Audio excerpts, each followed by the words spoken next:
მივხვდი რომ სანამ ანიმაციის ანალიზს გავაკეთებ თითოეული შოუსთვის და ანიმესთვის მჭირდება ჯერ ახსნა ანიმაციის ძირითადი საფუძვლები, ტექნიკები ან მეთოდები, თუნდაც სტილი ანიმაციის. ანიმაციის სამი ტექნიკურად 4 ძირითადი ტიპი და მედიუმი არსებობს. პირველ რიგში ყველასთვის ცნობილი ხელით ნახატი 2D ანიმაცია, შემდგომ 3D ანიმაცია ანიმეებში და ანიმე ფანტომში განსაკუთრებით შეძულებული, ასევე stop motion და მეორე რომელიც ტექნიკურად 2D ანიმაციაში გადის, მაგრამ მაინც როტოსკოპინგი. და როცა ვამბობ 2D ანიმაციას, ხელით ნახატ ანიმაციას, აქ მოიაზრება cel ანიმაციაც და 2D ხელით ნახატი ანიმაციაც, მაგრამ ბევრი ანიმაციის პიურისტის აზრით, რომელიც ანიმაციაში რეალურად ვერ ეგოვა, ნებისმიერ რამე რაც ფურცელზე დახატული არ არის და დიჯიტალურად არის გაკეთებული, არ არის hand-drawn ხელით ნახატი ანიმაცია, არც ნახატებზეც იგივე დამოკიდებულება აქვთ ხოლმე. მაგრამ ნახატებისგან განსხვავებით კიდევ უფრო დებილური დამოკიდებულება ანიმაციაზე, იმიტომ რომ რეალურად 2D cel ანიმაცია მგონი 90-იანების მერე არც ერთ შოუში ანიმეში არ მინახავს რომ გამოეყენებინოთ. cel ანიმაციაზე დეტალებში ვერ ჩავეძიებ როგორ ხდება პროცესი, მაგრამ მარტივად როგორცად ხელით ხატავენ და ხელით ღებავენ ყველა სცენას. განსხვავებით დიჯიტალურისგან, რომელიც ასევე ხელით, მაგრამ კომპიუტერის გამოყენებით ხდება, ნახატის შექმნა და ბევრად უფრო ნაკლებ დროს მოითხოვს. cel ანიმაციისგან განსხვავებით, როცა უნდა დახატო ფურცელზე ფონი და შემდგომ გამჭვირვალე ფურცელზე დახატო პერსონაჟები, დიჯიტალური ანიმაციისგან განსხვავებით ისაა რომ თუ შეცდომა დაუშვი, ყველაფერი თავი უნდა დახატო. მარტივად რომ ვთქვათ, დიჯიტალური ანიმაცია უბრალოდ გამარტივებული ვერსია და ნაკლები დროის წყარჯვა, ნაკლები წვალება უდებთ, მაგრამ სკილები ანიმატორის და უნარები ანიმატორის იგივე ერჩება. განსხვავება არის ის, რომ უფრო ნაკლებ წვალებას და დროს მოითხოვს, ანუ უფრო მარტივია. უბრალოდ დააკლიკებ და ფერი ჩასმულია, მაგრამ ამასაც თავისთავად ჭირდება კომპოზიტინგი და ტონების და შუქჩილების შერჩევა. რა ასე მარტივად არ არის საქმე. 3D ანიმაციას რა შეეხება, 3D ანიმაციაში კარგად გარკვეული არ ვარ, მარტო საფუძვლები მესმის, ამიტომ ბევრს ვერ ჩავეძიები. 3D ანიმაციის ხარისხს 3 რაღაცა განსაზღვრავს. ერთი უშუალოდ ანიმაცია, მაგრამ ამ შემთხვევაში ანიმაცია მდგომარეობს რიგინგში. მარტივად რომ ვთქვათ, როცა პერსონაჟის ანიმაციას აკეთებ, პერსონაჟის მოდელის შემდეგომ ასევე აკეთებ მის რიგინგს, მაგრამ მარტივად ვთქვათ, დიჯიტალურ ჩონჩხს უკეთებ, რომლის საშუალებითაც შეგიძლიათ შეცვალო პერსონაჟის პოზა. ანუ თითოეულ სცენაში და ამოძრავ პერსონაჟის მაგის მიხედვით. თუ ოდესმე გამოგიყენებიათ სახატავად 3D მოდელები პოზების შესარჩევად ნახატისთვის, იგივე ვარიანტია 3D ანიმაციაში. დარჩენი ორი ასპექტი, რაც არის 3D ანიმაციის განსაზღვრელი, რამდენად კარგი ანიმაცია იქნება, უშუალოდ რიგინგის და ანიმაციის გარდა, არის უშუალოდ პერსონაჟის მოდელი. რაც უფრო დეტალიზებულია პერსონაჟის მოდელი, მით უფრო უკეთესი იქნება ვიზუალურად. და მესამე, კომპოზიტინგი. მარტივად რომ ვთქვათ, ეფექტები და ფილტრი, რაც ასევე გამოიყენება ხოლმე 2D ანიმაციაში. ყველაზე ცნობილი მაგალითი ამისთვის Ufotable, Demon Slayer და Fate series. კომპოზიტინგი მარტივად რო ხსნა არის პროფესიონალ დონეზე გაკეთებული ფილტრი. მაგრამ ეს ვარიანტი არის რომ ერთხელ დააკლიკე და მორჩა მთელი ვიდეოს ვიზუალი შეიცვალა. არა, ამას ჭირდება დრო სხვა სცენისთვის სხვადასხვა ფერების და ტონების შერჩევა. ანუ შეიძლება 3, 4, 5 ლეიერიც იყოს ამ ფილტრის. და მიზანმიმართულად შერჩეული ანიმატორის მიერ, რათა 3D მოდელები შენიხბოს ვიზუალურად. კიდევ ერთი რაც არის stop motion. Stop motion ფაქტობრივად არის რაც 3D ანიმაცია, მაგრამ ამ ყველაფერს აკეთებ რეალურ ცხოვრებაში. ანუ ფონებს, მარტივად რომ ვთქვათ, ფონისთვის პატარა სცენას ქმნი, რეალურ სცენას, რეალურ ცხოვრებაში და მოდელებს პერსონაჟის თოჯინებს და თამაშებს რეალურ ცხოვრებაში ქმნი. და ამას ყოველ სცენაში მოდელს პოზას ვთვლი და თავიდან იღებ ფოტოს. და შემდგომ ამას აწყობ როგორც ანიმაციას ერთმანეთის მიყოლებით თითო ფრეიმს. რაც ანიმაციის მხრივ რეალურად ყველაზე დიდ როლი აქვს stop motion-ს. და ყველაზე დასაწვალებელია. და როგორც ვიცით, South Park ეგ სერიალი უცნაურად გადაღებულია stop motion-ით, მაგრამ ამ შემთხვევაში რეალური მოდელების მაგრად იყენებენ გამოჭრილ 2D მოდელებს პერსონაჟისას. და როტოსკოპინგი არის, როდესაც რეალური ადამიანების მოძრაობას ჩაიწერენ ვიდეოს და ამ ვიდეოზე გადაატარებენ, მაგრამ ვთქვათ, ანუ თუ ოდესმე აგიღიათ ფოტო ან ნახატი, თაბახით და გადაგიტარებთ, ამას აკეთებენ პროფესიონალურ დონეზე მთელ ვიდეოზე. მაგრამ ამ შემთხვევაშიც მიუხედავად რომ ბევრად უფრო მარტივია გასაკეთებლად, ამ შემთხვევაშიც ანიმატორების სკილებს და უნარებს მოითხოვს. იმიტომ რომ ვიზუალურად უმეტეს შემთხვევაში უბრალოდ გადატარებული, როგორც წესი, თუ ანიმატორმა შესწორებები არ შეიტანა, ხშირ შემთხვევაში უსაშლელად გამოიყურება და ძალიან უცნაურად გამოიყურება ეს ვიზუალურად. ანიმეებში 3D ანიმაციაზე უფრო მეტად რომ ჩავეციოთ, ანიმეებში რეალურად ძალიან ხშირად არის ხოლმე გამოყენებული 3D ანიმაცია. მაგრამ არა პერსონაჟებისთვის, არამედ ფონებისთვის. თითქმის ყველა ექშენ სცენაში, ტიტანების შეტევაში, ფონები არის 3D. და ასევე ვინლენდ საგის პირველ სერიაში როცა გემებზე იბრძვიათ, like 3D ანიმაცია გამოყენებული ფონებისთვის. დემოსლერში თითქმის პრაქტიკულად ყველა სცენაში და ექშენ სცენაა და არა მარტო ექშენ სცენებში 3D ფონებია გამოყენებული. ახლა უშუალოდ გადავიდეთ სხვადასხვა ტიპის ანიმაციებზე, ორდი ანიმაციაში. ორდი ანიმაციის ანიმაციები დაყოფილია სხვადასხვა ტიპის ანიმაციებად. მაგალითად, ექშენ ანიმაცია, რაც თავისთავად გულისხმობს ანუ ბრძოლის სცენების ანიმაციას. არის character animation, სადაც ყურადღება არის გამახვილებული არა უშუალოდ ექშენზე, ანუ ქორეოგრაფიაზე ბრძოლისა, არამედ პერსონაჟების მოძრაობაზე, რომ მოძრაობა რაც შეიძლება რეალისტური იყოს, ათაც გაზვედებული, არ ვიცი ამ სიტყვების ქართულ შესაძლებლობები როგორ თქვა, უფრო მეტად ექსპრესივ, ენერგიული, უფრო მეტად ანიმაცია მოძრაობა შეიძლება იყოს და უფრო მეტად პერსონაჟი აჟიტირებულ აქტიურ რეაქციას გამოხატავდეს, არ ვიცი სხვა სიტყვებით როგორ თქვა. ანუ შეიძლება იყოს უფრო მეტად გაზვედებული და სტილიზებული მოძრაობა, მაგრამ მაინც რეალისტურის მხარეს. მაგალითისთვის ეს სცენა ბოლო სერიებიდან კაგუია 300. ასევე არის ეფექტების ანიმაცია, ყველაზე ხშირად გამოყენებული ეფექტები არის ხოლმე აფეთქების ძელებისთვის, ან ცეცხლის და ხატვას აუწევს ანიმატორს არ რამე მსგავსი.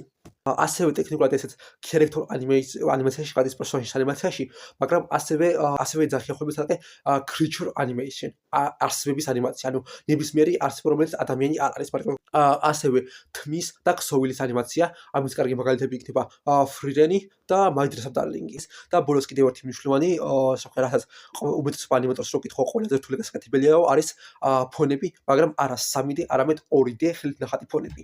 იმიტომ რომ ამ სცენაში მოძრაობაში და პერსპექტივაში ნახატო არა მხოლოდ პერსონაჟი და პერსონაჟის მოდელი, არამედ მთელი ფონი. იმიტომ რომ უმეტესობა სცენაში ფონებისთვის იყენებენ ხოლმე 3D ანიმაციას. და კიდევ ერთი რაც გამოხსნა მექა ანიმაცია და მექანიკალ ანიმეიშენ.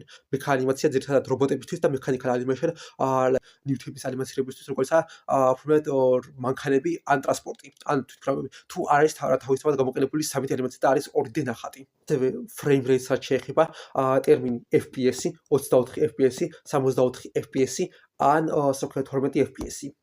FPS ნიშნავს კადრი თითო წამში. ფილმებში იქიდან გამომდინარე, რომ კამერა უნდა გადაიყოს თავისთავად და კამერაზე დამოკიდებული და არ გიწევს თავისთავად თითოეული კადრის დახატვა, თავისუფლად შესაძლებელია იყოს 64 FPS ან 128 FPS. მაგრამ ანიმაციაში სტანდარტი რაც არის ერთები და ორები. ერთები ანუ 24 FPS, 24 კადრი წამში, ანუ ერთწამიანი სცენის შესაქმნელად და 12 FPS.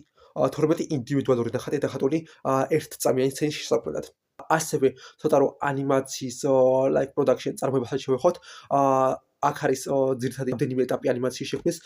პირველი ეტაპი ეხება რეჟისორს ან storyboard artist-ს. ხშირ შემთხვევაში რეჟისორი, ვინც არის სერიის, ეს ადამიანი არის ასევე storyboard artist-ი. მაგალითისთვის, ჩემი შეხედულებით, საუკეთესო რეჟისორი, ვინც მინახავს, მეგუმი შტანი, რომელიც One Piece-ის რეჟისორია და სამწუხაროდ 3 თუ 4 სერიაზე აქვს მხოლოდ ნამუშევარი One Piece-ის, მაგრამ ეს 3-4 სერიები, მაგალითთვის 114 სერია და One Piece-ის Fan Letter-ი. და ასევე თავისთავად storyboard artist-იც იყო ის ამ სერიებისთვის. მარტივად ვთქვათ, კომპოზიციების განაწილება, ანუ პერსონაჟების სად იდგებიან, განათება სად იქნება და რაღაცა სცენაში ეს ყველაფერი არის რეჟისორის გადაწყვეტილება. storyboard artist-ის შემდგომ მოდის key animator-ი. და key animator-ის გარდა ასევე არის in between animator. ძირითადად მონახას აკეთებს ხოლმე key animator-ი. key animator-ის ანიმაცია მეტნაკლებად დაუსრულებელია, პრაქტიკულად in between frame-ებსაც თვითონ აკეთებს პრაქტიკულად. და თავისთავად key animator-ი არის ხოლმე უფრო გამოცდილი და იცის რა უნდა გააკეთოს. მარტივ ნაკლებად გამოცდილ key animator-ს ამუშავებენ ხოლმე in between სცენებზე, ანუ მარტივ ვთქვათ დამწყებებს. კიდევ ერთი ნაწილი რაც არის ანიმაციის ფონები, რომლებიც არც 2D-ია, არც 3D, ანუ 2D-ია, მაგრამ არ არის ანიმაციაში დახატული და კონკრეტულად უძრავ ფონად არის გამოყენებული. ამ შემთხვევაში პროფესიონალი არტისტი ხატავს ამ ფონებს, background არტისტი და ეს ფონები პრაქტიკულად არის არა ანიმაცია, არამედ პეიზაჟები დახატული პროფესიონალი არტისტის მიერ. ვამფაჩელის ეს ფონები თუ სხვა ნებისმიერი ანიმესი.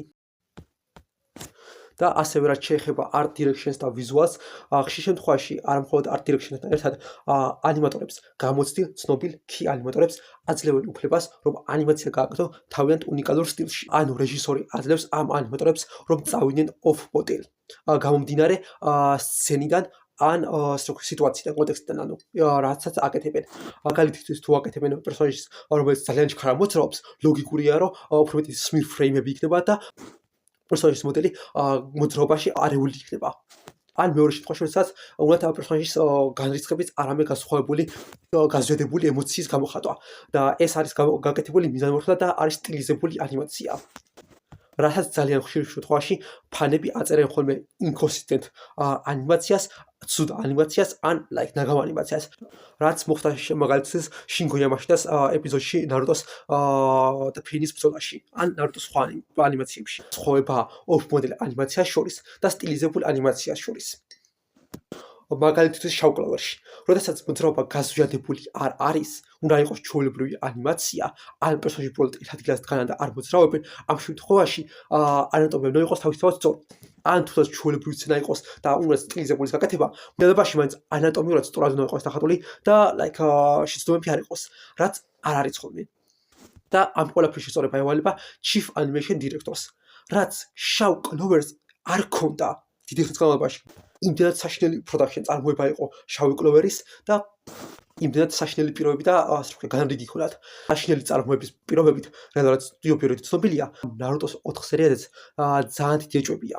იმიტომ რომ თუ ისეთი სტუდია არ არის, კიოტო ანიმეიშენი, რომელიც მართლა ხედავს ანიმატორების ჯანმრთელობაზე და კარგ პირობებზე, სხვა ნებისმიერი სტუდიო არანაირად არ გამონახავს ზედმეტ დროს იმისთვის რომ რაღაცა შეასწოროს. მაგალითისთვის მაპაშიც როცა ჯიუჯუტსუ კაისენის მაჰარაგას და სუკუნას ბრძოლაში შესწორებები შეიტანეს და ფაქტორად თავიდან გააკეთა ბლუ-რეისთვის, ეგ იყო ანიმატორების დამსახურება, არა სტუდიოს ჰაიერება და სტუდიოს გადაწყვეტილება რომ შესწორებები შევიტანოთ, მეტი დრო მივცეთ ანიმატორებს, არანაირად. და თუ მაგას ამობს სტუდია რომ იცი რა შესწორებები გვინდა გავაკეთოთ და ანიმაცია გავაუმჯობესოთ, 99% შემთხვევაში არის რომ ცუდი პირობები აქვთ, დასრულება ვერ მოასწრეს და უბრალოდ მიზეზს ეძებენ როგორ გაიმართონ თავი. ეგაა 2 წელი არ ჭირდება 4 სერიის გაკეთებას. დიდი იმედი მაქვს ის ვარიანტი რომ სტუდიო მიხვდა რომ იცი რა ნარუტოს ვერ ჩავაბანძებთ, პოპულარული ანიმეა რაღაც და გამოსწრება გვჭირდება. იმედი მაქვს ეგ ვარიანტია. მართლა. და თემას რო დავუბრუნდეთ ისევ off model ანიმაცია რა არის? off model ანიმაცია არის როდესაც პერსონაჟს რომელიც რამდენიმე სცენაში რო გამოჩნდეს და შეიძლება თქვას მნიშვნელოვანი პერსონაჟია, პერსონაჟისთვის აკეთებენ character sheets, ან მოდელს პერსონაჟისა ყველა რაკურსიდან და ზურგიდან წინა თუ საიდან იქნება როგორ უნდა გამოიყურებოდეს და როგორ უნდა ჩანდეს. ამას მიყვება ანიმატორი ანიმაციების დროს სცენის. და თუ ისეთი სცენა არის, სადაც მიზანმიმართულად არის ანიმაციის სტილი შეცვლილი, პერსონაჟის მოდელი ანიმაცია ამ პერსონაჟის მოდელს უნდა მიყვებოდეს. და ანიმაციის სტილებზეც რო გავაგრძელოთ, არა მხოლოდ ანიმატორები იყენებენ ხოლმე თავის ინდივიდუალურ განსხვავებულ სტილს, არამედ ზოგადად სტილებიც არის, რომელსაც სხვა ანიმატორები იყენებენ. მაგალითად კაგენაში. კაგენაში არის ანიმაციის სტილი, რომელიც მოხდათ წინასწარ არის გათვლილი, რომ პერსონაჟებს ჩუქჩილები არ ნახვდეთ. და პერსონაჟების დიზაინები არის მხოლოდ ლაინ არტი. და ამ სტილს იყენებენ ხოლმე ერთი იმ შემთხვევაში თუ უბრალოდ რეჟისორის ხედვა და რეჟისორს და ასე, ან იქ დაგომდიდრო რომ დიდი დრო არ აქვს ანიმაციებისთვის და უფრო მოსახერხებელი და მარტივი იქნება ანიმატორისთვის რომ კაგენაში სტილი გააკეთოს. ანუ კაგენაში შადოულეს ჩრდილების ხარშე სტილი. და ეს სტილი საკმაოდ ხშირად არის გამოყენებული, მაგალითად Chainsaw Man-ის ფილმის პირველ ნაწილში, ჯიუჯუტსუ კაისენის მეორსაში ბევრი სერია და ბევრი სცენა იყო გაკეთებული მე-6 ფილმი თუ სწორად მახსოვს One Piece-ის კაგენაში სტილში ფაქტობრივად გაკეთებული და ასევე სხვა ბევრი ანიმე. მოკლედ მოგონი ყველაფერს ძირითადად და მნიშვნელოვანს შევეხე. თუ ფიქრობთ რომ ვიდეოს არ ავშავ და მაინც და კარგი ვიდეო იყო, რა ვიცი, მადლობელი ვიქნები ლაიქებისთვის.